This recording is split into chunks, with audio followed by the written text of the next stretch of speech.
also discussed with the Minister the situation, the recent situation in the region post the Pulwama incident, and gave him an overview of Pakistan's position and what we stand for, and the steps that Pakistan has taken to de-escalate and diffuse tensions within the region and promote peace. So I welcome you again and thank you for visiting us. Thank you, dear colleague, dear Minister Qureshi, for this warm hospitality. It's the first time that I am in this big country, number 6 concerning population in the world, and I am very honored to be received here with my delegation and also with journalists from Luxembourg. So the first thing I wanted to say is that we have shown solidarity with the people of Pakistan in the past. We tried to show it. Luxembourg has provided substantial humanitarian assistance in the aftermath of the strong earthquake which hit northern Pakistan in 2005. And I remember very well. It was the year of our presidency of the European Union at this time, and the same response after the massive floods which devastated large parts of Pakistan in 2010.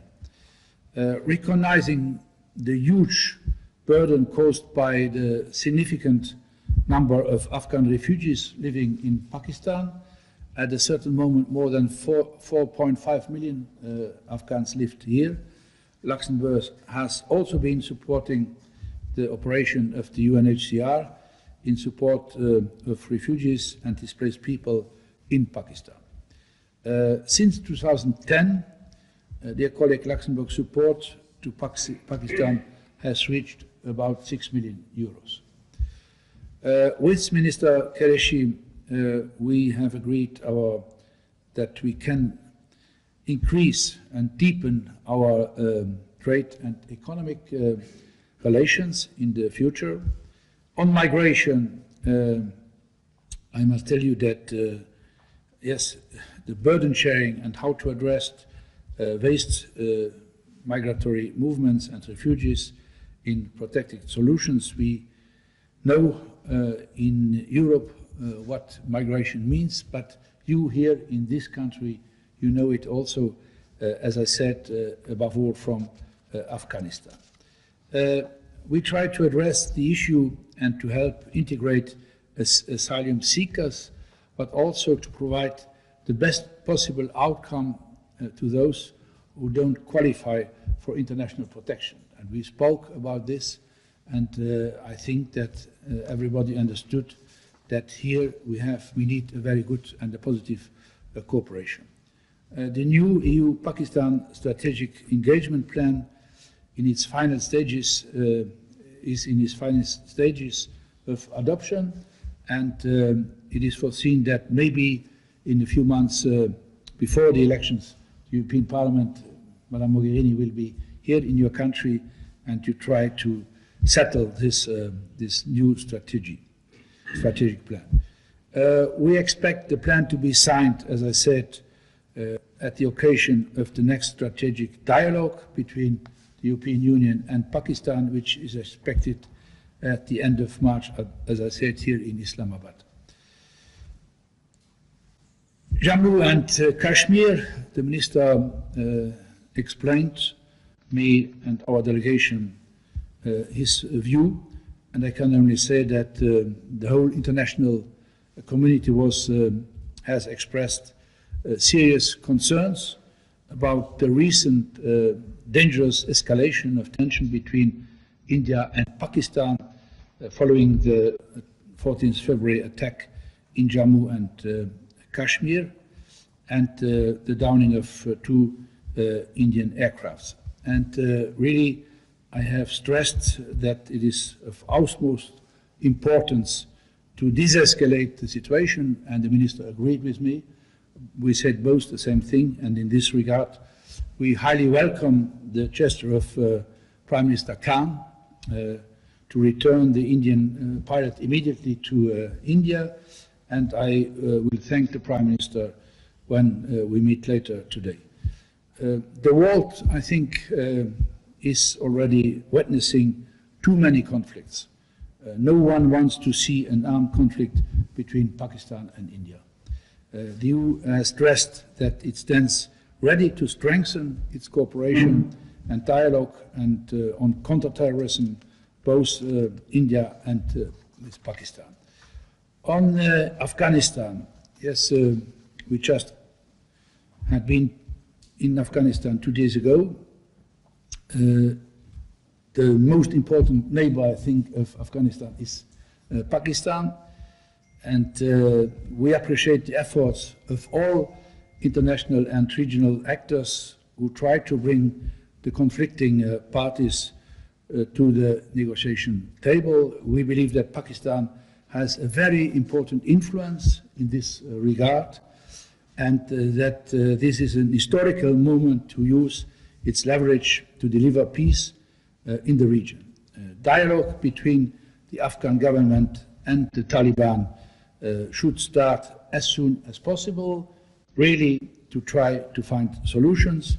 We have information, when we had been in Kabul, that this is an ongoing process in Doha, and really this could bring a radical change if there is a positive result in Afghanistan and also in the interest of Pakistan.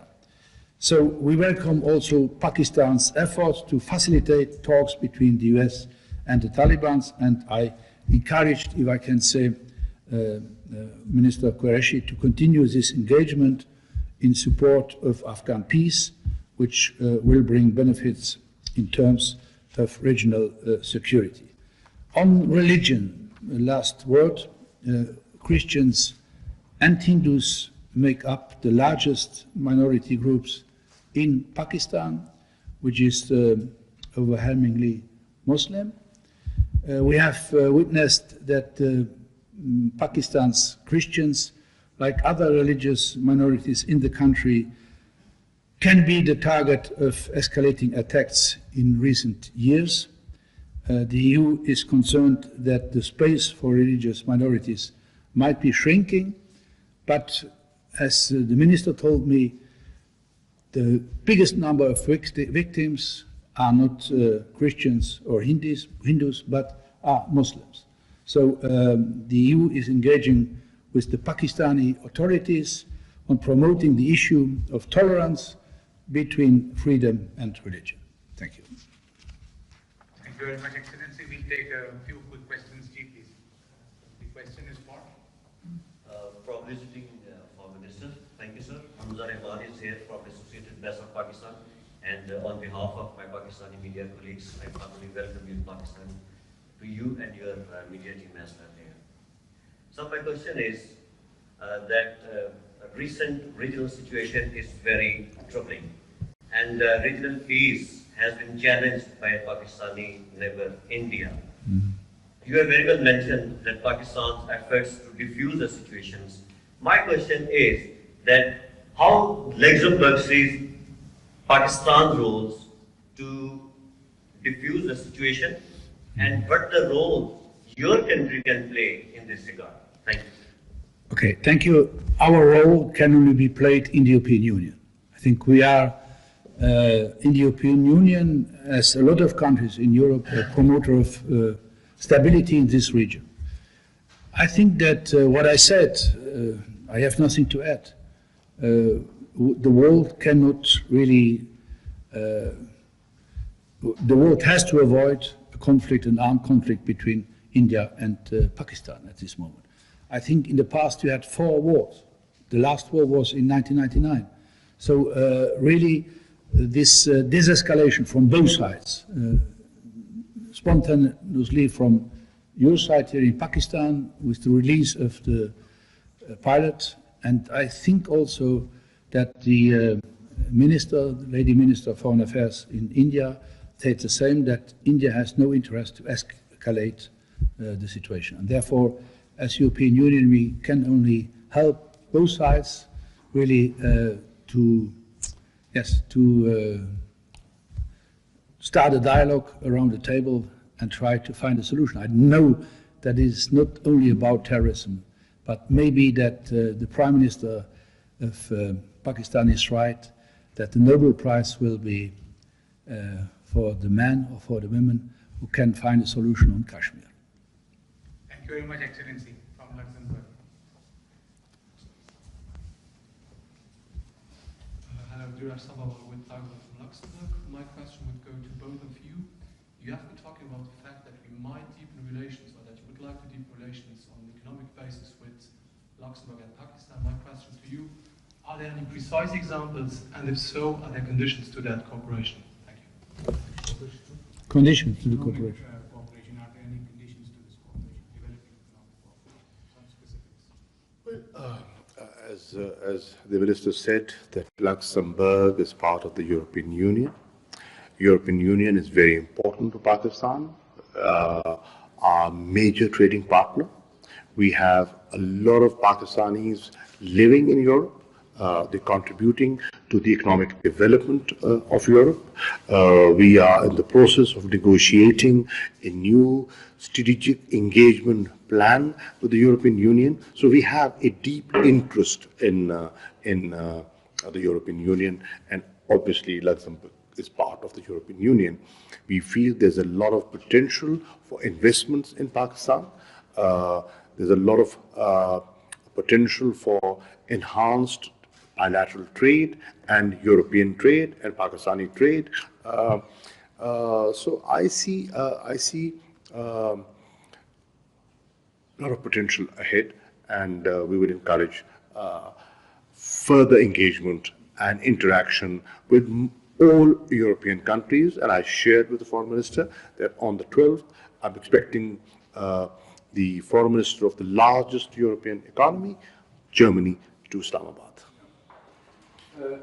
From my point of view, maybe you know, that we have now an ambassador here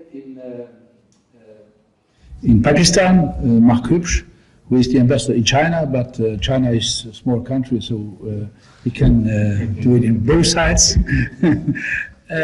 That's number one. Number two, I think everything in Europe on trade depends on the quality of the agreement that we will find Pakistan and the European Union.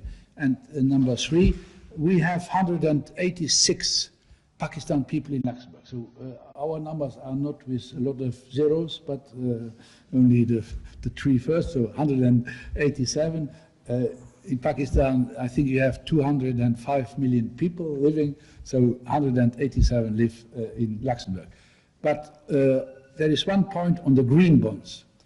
We spoke briefly this morning on green bonds that could be interesting for Pakistan, and the Pakistani ambassador in Brussels will have contact with us in Luxembourg. We'll explain him the system, and maybe here it could be a start for the new ambassador to bring something on the paper. Thank you very much, Excellency. Barbara, PTV, Pakistan Television. Thank you, Minister. My question is with Foreign Minister that, as you rightly pointed out, that Luxembourg is one of the very country which is a small but economic hub in the European Union. So, any concrete steps which have been discussed during your visit about enhancing bilateral relations, especially with focus on trade and investment? Yes, we discussed a number of potential areas for investments, and I'll share them with you. Infrastructure and communication technology, health sector, clean energy, environment, and gem and jewelry. They have the expertise, and we have excellent stones, so there can be a mutual interest in that. Last question, please, from Luxembourg. Thank you. Patrick Ross from RTL Television in Luxembourg. Question to both foreign ministers. Getting back to the recent tensions in regard to Jammu Kashmir, and mediation efforts by the UN have been refused in the past. But could you maybe imagine the EU taking over a mediation role as the UN is segmented into blocks, which is probably not as neutral as it could be, but the EU would be a much more neutral mediator in this conflict, and maybe with the aim of getting an approach done and getting the two neighbors closer together. Well, Pakistan would welcome any mediation from the European Union. Pakistan has written to the Secretary General of the UN. I've also written to the President of the Security Council, asking them to play a role in diffusing the situation and helping us de-escalate. They have a responsibility.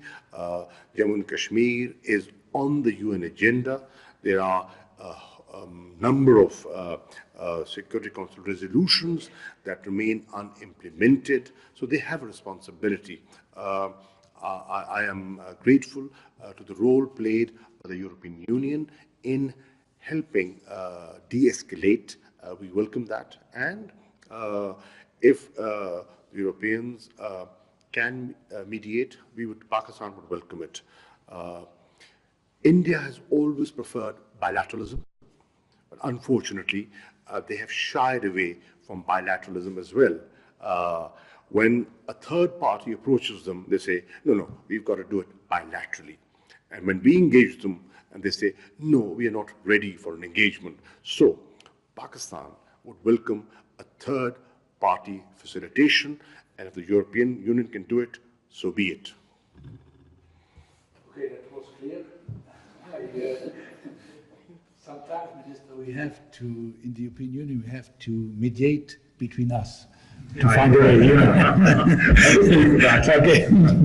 But if this is a request, and if I think in the European Union, nobody would refuse a role to mediate between India and Pakistan, or Pakistan and India. I want to precise that the mediation potential of the EU will not be strong enough to solve the conflict in Kashmir. You agree? What I said in the end. No, I said we are ready to mediate between India and Pakistan, or Pakistan and India.